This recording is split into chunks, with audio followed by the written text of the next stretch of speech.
ในคลิปนี้อาตมาสิมาบอกมาบรรยายธรรมในเรื่องสมชีวิกถาสมชีวกถาสมชีวกถาในเรื่องมงคลชีวิตหรือว่ามงคลสมรสพิธีแต่งงานก่อนฟังมันต้องคนแต่งงานก็ต้องมีธรรมะมาล่ะดังพระตาบาลีที่องค์สมเด็จพระสัมมาสัมพุทธเจ้าเป็นกล่าวไว้ในธรรมบทว่าอากังเขยยุงเจขหปติตโยเคขหปตโยอุโพชานิปตโยทิเถเจวะธัมเมอัญญาบัญญังปัสสิตุงอภิสัมปรายัญจะอัญญาบัญญังปัสสิตุงอุโพวะอัสสุสมาสัทธาสมาศีลาสมาจาคาสมาปัญญาติโอกาสต่อไปนี้อาตมาภาพที่ได้แสดงพระธรรมเทศนาสมชีวิกถาพระนารักธรรมสำหรับส่งเสริมชีวิตของผู้ครองให้ราบลื่นปองดองสม่ำเสมอและสมกันเพื่อฉลองศรัทธาประดับปัญญาบารมีของคณะเจ้าภาพและท่านสาธุชนเนื่องในงานมงคลสมรสเป็นส่วนกุศลพิธีที่จะนำพระพุทธศาสนวาทมาเป็นเครื่องประสาทพรเพิ่มพูนสิริมงคลแก่คู่สมรสให้ประสบความสุขความสวัสดีและความเจริญรุ่งเรืองออกงามไพบูลย์แห่งชีวิตครองเรือนตลอดกาลนานพิธีมงคลสมรสนั้นตามประเพณีไทยถือว่าเป็นกิจฝ่ายคฤหัสถ์ส่วนพิธีเกี่ยวกับสงฆ์ทั้งหมดรวมทั้งมีการมีพระธรรมเทศนานี้นับว่าเป็นการบำทำบุญเนื่องในงานมงคลสมรสเพื่อให้เกิดธรรมมงคลแก่คู่แต่งงานหรือผู้ได้ตกลงกันแล้วสิแต่งงานกัน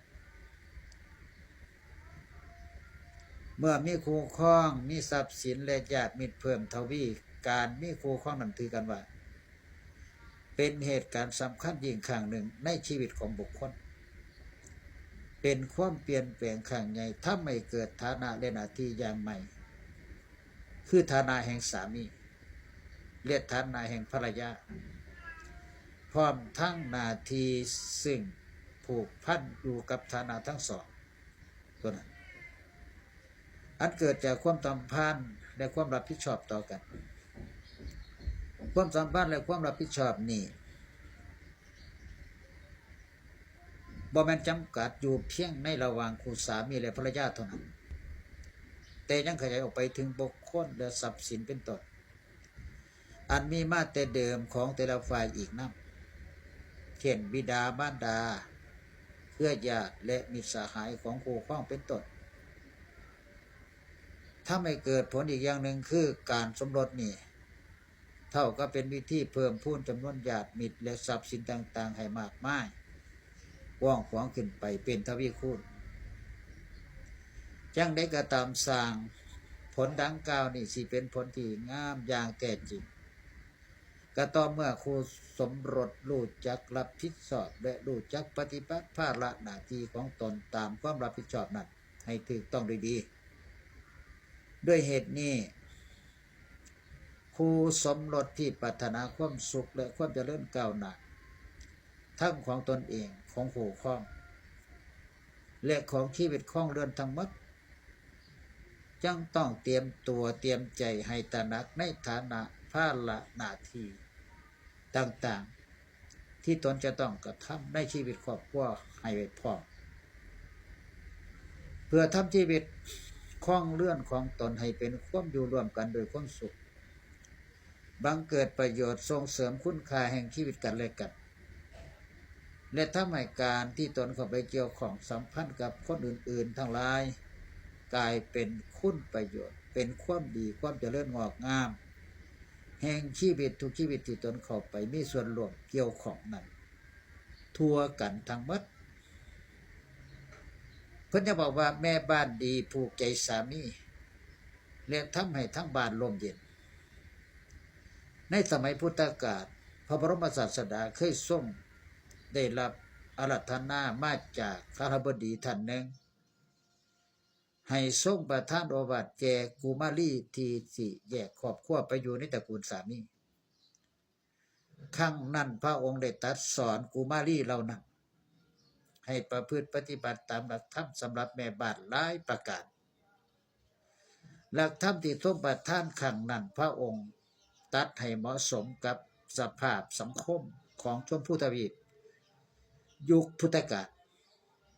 ที่ฝ่ายพ่อบ้านเป็นผู้ประกอบอาชีพหาเลี้ยงครอบครัวจึงเป็นหลักธรรมที่ใช้ได้อย่างดีในสังคมไทยแบบเดิมซึ่งมีลักษณะการแบ่งบาตแบ่งงานในครอบครัวอย่างเดียวกันบัดนี้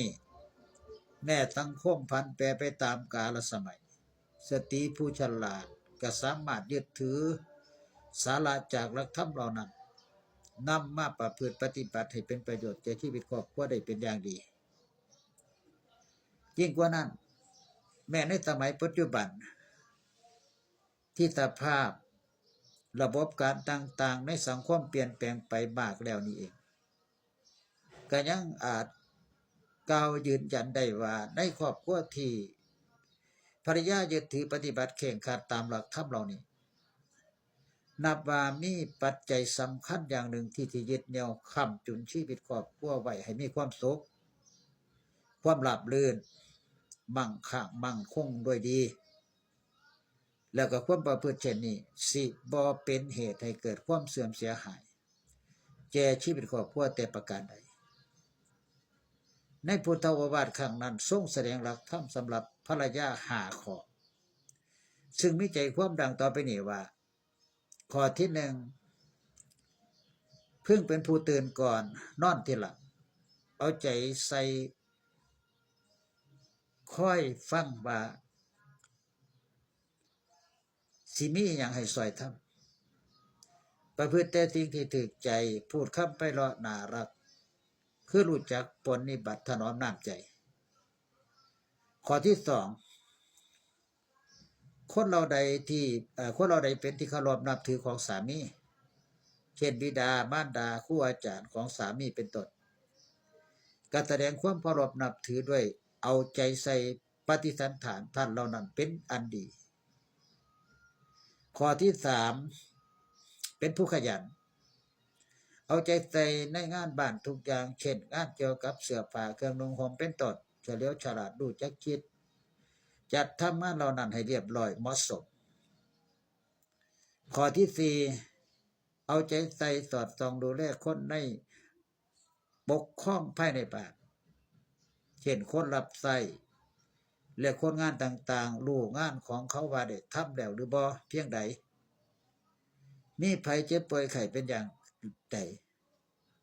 เอาใจใส่พยาบาลรักษาจัดแบ่งอาหารของบริโภคเพื่อแผ่ให้ตามสมควรข้อที่5ฮู้จักประหยัดเก็บรักษาทรัพย์สมบัติที่สามีหามาได้บ่ไปเล่นการพนันบ่เป็นนักดื่มบ่ทำลายผลาญทรัพย์สมบัตินอกจากละความประพฤติเหล่านี้แล้วในบางแห่งต้องแสดงคุณธรรมในใจกำกับไว้เป็นข้อสุดท้ายนำก็คือการอยู่ครองเรือนด้วยจิตใจโอบอ้อมอารีบ่คับแคบด้วยความตนีเห็นแก่ตัวคุณธรรมประจำใจนี้เป็นพื้นฐานชีวิตที่สำคัญทำให้บ้านเฮือนเป็นสถานที่ร่มรื่นแช่มชื่นเยือกเย็นเบิกบานใจ